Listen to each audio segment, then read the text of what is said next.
Good morning, good afternoon, good evening all, it's Bear here.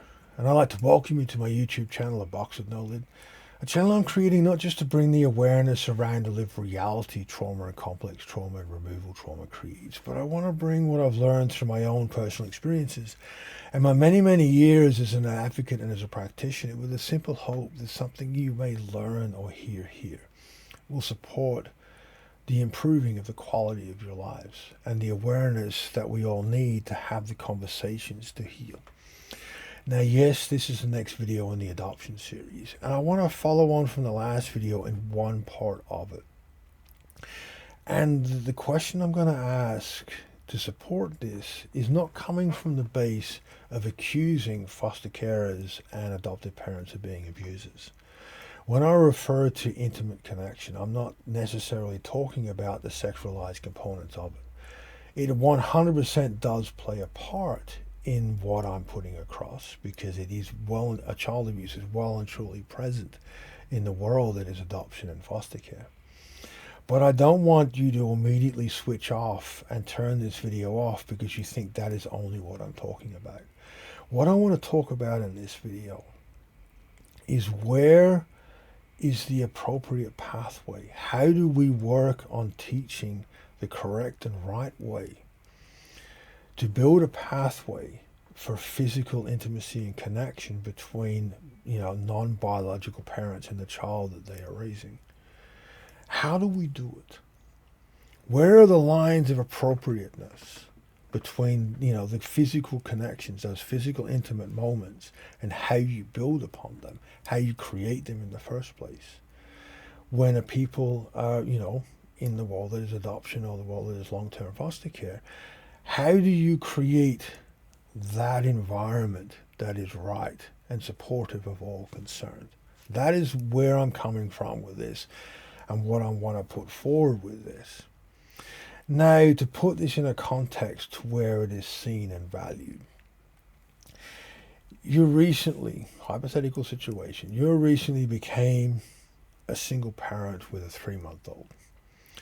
Now, if you are going back onto the dating scene, would you let a person you have just met have opportunities for physically intimate moments with your 3-month-old without you being there? Or even with you there? Yes or no? Have a moment and actually sit and think about how confronting that is. Would you let a complete stranger sleep in the same bed alone with your 3-month-old? Bathe with your 3-month-old? Be left alone with your 3-month-old? Let them hold them, hug them, all these sorts of things. All these acts of physical intimacy, of connection and closeness and all of that with a complete stranger, yes or no? As disturbing and as confronting as that sounds, that is the world that is adoption and long-term foster care. These infants and young children are placed in households that are complete strangers. Yet there is no advocate for them. There is no teaching or training or anything around how to navigate the complexity of building meaningful connection in the physical sense. There's a bunch of rhetoric and pamphlets and flyers on words. There is no structure to it. Now, we know in our society the complexity of step-parents and how hard it is for them to build a meaningful connection with children that are biologically not their own. They are in a parental role. They are in a relationship with the other parent, whose children they are. And they are in a parental role. But we know, and society knows, how hard it is for a step-parent and what they need to do to build a meaningful connection, and a lot of them do. And it is a long road filled with lots of potholes and lots of learning and lots of understanding on both sides for that child to see that step-parent as a parent and to build a meaningful connection. And if you're going into a relationship where the partner has other children, you're not going to go, well, they need to sleep in the same bed with me straight away, especially when they're little. That's not something that anybody would ever think of. But so often in the world that is adoption, that is what adoption services advise new adopted parents to do. To put that child in a place where there is so much emotional expectation, and that emotional expectation feeds into our threat responses, and we respond appropriately, we withdraw, which is what brings down so many adoptions, because we don't meet those emotional expectations. Adoption services will pump up the emotional expectations of prospective adoptive parents, and they justify it by going, well, they're very hard to get people to choose to adopt.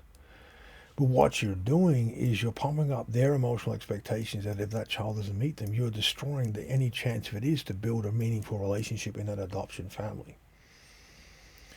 I'm trying to put forward this complexity of the environment that you expect us to navigate successfully, and the majority of us don't. And it comes down to, where are the lines drawn to build those intimate physical connections when you were being raised by non-biological family? How do we do it? That is a question I'm putting to you out there that watch this. Now, I put this question across in inquiries. I put this question across with, government agencies and child protections and so forth and so forth. And I just get looked at. I don't get meaningful responses. But think about it. This is the minefield that builds the connection base for not only the success of the adoption or long-term placement, but the success of our relationships and how we connect to others growing up and within our adult life and building our own families. This is the base we come from. So again, I say, put it into that context of, would you let a complete stranger be in a position to intimately interact with your infant children?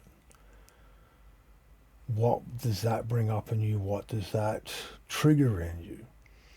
And there's the perspective I would like you to come at when you look at those videos that you see online about these people picking up their Down syndrome little baby from another country, we're rescuing them from the orphanage. Put it into that context and the complexities that are faced with that entire situation. Don't just look at it, oh, they're doing this awesome thing and blah, blah, blah, blah, blah. Look at the complexity of how you build meaningful connection in all those circumstances. And look at what is placed on that infant and young child to fulfill. When you look at insecure attachment, when you look at attachment disorders, when you look at how you work with attachment disorders, the first step is the people we are working at it with need to understand what it is we're trying to explain. To get to these points of meaningful interaction, to have these meaningful conversations, as I've mentioned in so many videos, there are so many meaningful real world conversations we need to have. And this plays at the heart of the fog, this plays at the heart of attachment trauma, this plays at the heart of how we connect and interact. Is how do we articulate emotional connection, especially in the English language, which has extreme difficulty in portraying anything that is emotionally complicated. Hence, the way I normally do it that gets everybody offside is I'll put this very confronting question out there and people just go, WTF, bye. Too much, too hard, I can't deal, bye. But it's true. All I'm trying to do is put forward in an emotional, explanatory way just how complicated it is. As I said, if you look at the step-parent's role and the path that they have to being seen as a parent by the children that are not biologically theirs, there's a small part. Because in the step-parent role, the biological parent is present and they're there to advocate for their children. Right or wrong, whether they choose the partner over their children, that's not where I'm getting into here. They're still there to advocate. But in the role of foster care and the role of adoption, there is no one to advocate. There's no one there to look after the well-being of that children. There is no follow-up, especially in adoption. There is zero follow-up. I know of numerous cases, even back in the day in a meeting with the head of family and community services here in Australia, said 9 times out of 10, if there's no physical evidence of physical danger or harm, we will not intercede in an adoption scenario because it is so hard to find placements. They'll ignore people putting in complaints where children are at risk in adoption families because they're so hard to place. And I know of numerous stories that I will never put out on a platform such as this, but trust me, when you mix money and children, bad things happen. I say that all the time. And in the world of placement, there is a lot of money, billions of dollars in the world for agencies and government departments and so forth in the world that is adoption. But take it down to that simple, poignant point of just how do we do it, and understand how complicated it is, and understand the role it plays in the way we interact with others. That's all I'm looking for from this video. It's just for people to go, damn, it's a lot more complicated than I thought. For me, that's a win. If people start doing that, that's a win, because that's one of the greatest hurdles so many of us that are advocating for greater understanding around the implications of being a removed child and growing up and all the complications it creates is we need society to just understand what it is we're trying to explain and what it is we're dealing with. I really love you guys' comments and feedback. Please be mindful, please be safe, and I'll see you all next time.